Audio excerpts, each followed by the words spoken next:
Ciao, l'argomento di oggi è l'accordatura dello strumento.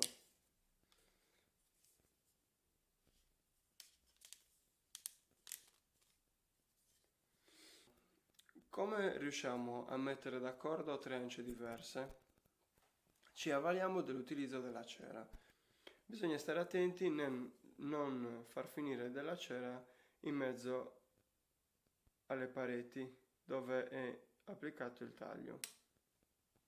Quando noi soffiamo sulle ance, facciamo vibrare la paletta che è intagliata appunto nella canna. Questa paletta vibrando genera un suono. Come riusciamo a correggere l'intonazione di quest'ancia? Andiamo ad applicare della cera sulla paletta in modo tale che l'ancia vibri di meno e quindi faccia un suono più grave. Se volessimo invece avere un suono più acuto, andremo a togliere della cera. Come si accorda lo strumento? Si accorda prima di tutto il basso. Anche con l'accordatore andiamo a verificare che, per esempio, questo è un fiorasso in si bemolle, andiamo a verificare che il basso dello strumento sia intonato in si bemolle.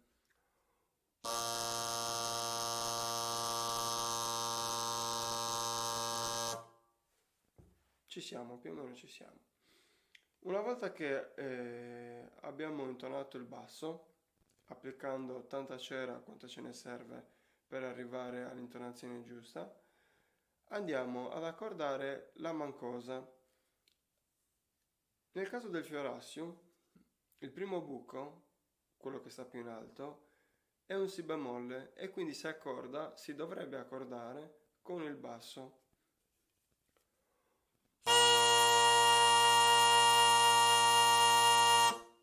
Quindi abbiamo si bemolle nel basso e si bemolle nel primo buco.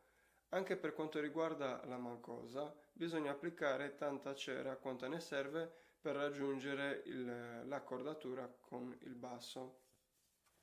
E infine abbiamo la mancosedda. Anche in questo caso abbiamo un accordo col si bemolle e lo troviamo nel foro che viene tappato dal mignolo, quindi questo. Quindi, una volta che abbiamo applicato la cera, dovremmo raggiungere un accordo di questo tipo.